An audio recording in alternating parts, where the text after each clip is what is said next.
EVM machine के automatic recharge हो जाती है। किसी स्पेसिफिक पार्टी ने उसमें छेड़छाड़ किया है, उसको चार्ज किया। ये मत बोलिए कि एफआईआर करा देंगे, वो एफआईआर करा देंगे। नमस्कार, मैं ज्योति यादव और आप देख रहे हैं उल्टा चश्मा यूसी। क्या आपको पता है कि बीते 2 दिनों से सुप्रीम कोर्ट में ईवीएम के मामले ने जो उछाल मार रखा है, या फिर यूं कहिए कि 2 दिन से सुप्रीम कोर्ट में ईवीएम का मुद्दा गरमाया हुआ है। इसी विषय पर चर्चा करने के लिए सुप्रीम कोर्ट के वरिष्ठ वकील नरेंद्र मिश्रा हमारे साथ मौजूद हैं। इस केस का लेखा जोखा या फिर यूं कहिए कि शुरुआत अगर किसी ने करी है तो वो नरेंद्र मिश्रा ही है, जिन्होंने इस पूरे मामले को इस तरह से उछाला है। सर, क्या कहना चाहेंगे? 2 दिन से सुप्रीम कोर्ट में क्या खलबली मची है? देखिए, supreme court honourable justice Khanna साहब ने उन्होंने डायरेक्शन कर दिया है कि इस मैटर की मध्य प्रदेश छत्तीसगढ़ की दोनों को कंपाइल करके इसकी सुनवाई मध्य प्रदेश जबलपुर हाई कोर्ट में होगी। इसके बारे में आप लोगों के माध्यम से बताया था, शायद मैं आपको बताया या नहीं, पर पूरे मीडिया से मैंने बता दिया। दूसरा, उन्होंने इसके साथ में डायरेक्शन दिया कि टाइम बाउंड के साथ में होगा। इसका मतलब हो गया कि एक टाइम मैनर्स का मतलब 1-2 महीने के अंदर में ये इसको कंक्लूड करना है। तो आप लोगों के माध्यम से मैं chief election commission of India को बोलना चाह रहा हूँ कि भारत देश के किस आर्टिकल में लिखा है कि आप ऐसी चीज़ों को करें। आपने ये बता दिया पूरे देश को कि इतनी ईवीएम हमारी ख़राब हैं, हम उसको ख़राब होने वाला तो 6.6 लाख किसी ने बोला है मुझे। देखिए, दिस इज़ नॉट फैक्ट, इसके बारे में हमें ज़्यादा नॉलेज नहीं है अभी, पर जो हमारे सुप्रीम कोर्ट का डायरेक्शन आया है उस डायरेक्शन के साथ में हम जबलपुर हाई कोर्ट में मध्य प्रदेश छत्तीसगढ़ के जितने इशूज़ थे उनको लेके जाएंगे और वहाँ पर हम सारी चीज़ें उसको फाइल कराएंगे। उसमें मध्य प्रदेश में 230 विधानसभा के जितने भी कैंडिडेट थे, यानी किसी भी पार्टी स्पेसिफिक से हमारा मतलब नहीं है, जो भी लोग कंटेस्ट किए थे वोट, जितने लोगों की और भी वोटरों की कंप्लेंट्स थी वो भी आएगी। इसके साथ में छत्तीसगढ़ के भी लोग हैं, 90 विधानसभा है, 90 विधानसभा के कैंडिडेट जिनको जो लगता है समस्या, जिनके पोलिंग लेवल पर जहाँ पर जो समस्या है वो सारे लोग आएंगे और उसके लिए हम पूरी प्रिपरेशन कर रहे हैं। उसके लिए हम आगे की तैयारी भी शुरू कर दिए हैं। मैं यही कहना चाहता हूँ कि 6.6 लाख है, 6 पॉइंट कितना था, 6.5 लाख से वीवीपैट ख़राब हो रहे हैं। आप 11,000 ईवीएम को रिपेयर करने के लिए भेजना चाहते हो। आपकी ईवीएम अपने आप चार्ज हो जाती है, जैसे 99% चार्ज ड्यूरिंग इलेक्शन। वोट होते समय जब मशीन को बंद किया गया है, ऑफ़ किया गया, तब उसमें 75% है लोगों का ऐसा।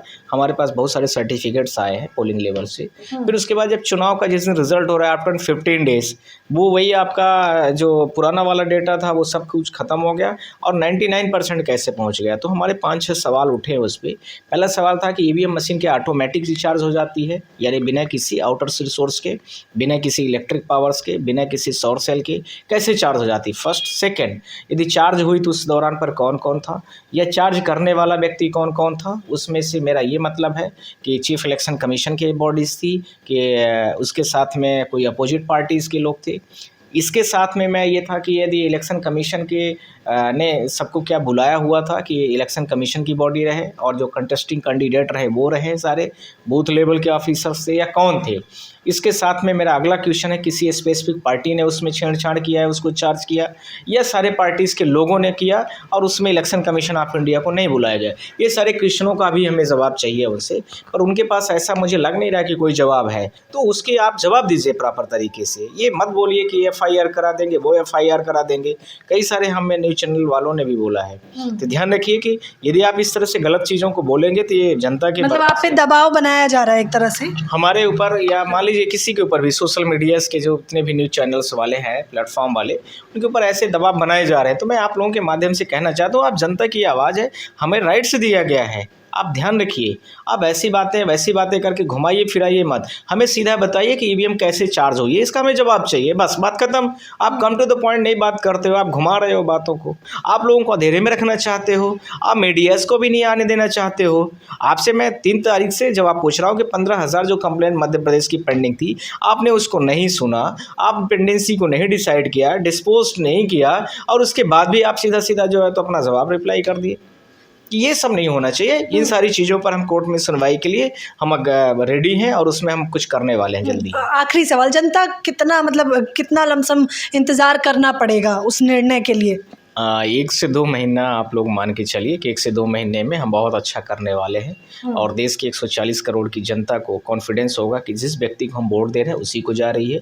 यह भी होगा कि हम जहां वोट डालने जा रहे हैं वो सिर्फ जनता और उस संबंधित जो चीज़ें, इंस्ट्रूमेंट्स जो भी है वो होंगी। और इसके बीच में उनको फ्री एंड फेयर इलेक्शंस का जो कॉन्फिडेंस है, जितने भी उनके राइट्स दिए गए हैं वो सारी चीज़ें उनको मिलनी चाहिए। तो 1 से 2 महीने के अंदर ही ईवीएम घोटाला है उसमें कितनी सत्यता है इस पर सुप्रीम कोर्ट की मोहर लग जाएगी और सीधे तौर पर पता चल जाएगा ये मामला जो इतना बढ़ा हुआ है उसमें कितनी सच्चाई है, क्या सच में आम जनता के वोट का अधिकार का हनन हुआ है। ये तमाम सवाल जो आप लोग लगातार कर रहे हैं उसके जवाब बेहद जल्द आपको मिल जाएंगे। फिलहाल इस खबर के बारे में आप लोग अपनी राय बताना बिल्कुल ना भूलें। कैमरा पर्सन योगेश के साथ ज्योति यादव, उल्टा चश्मा यूसी।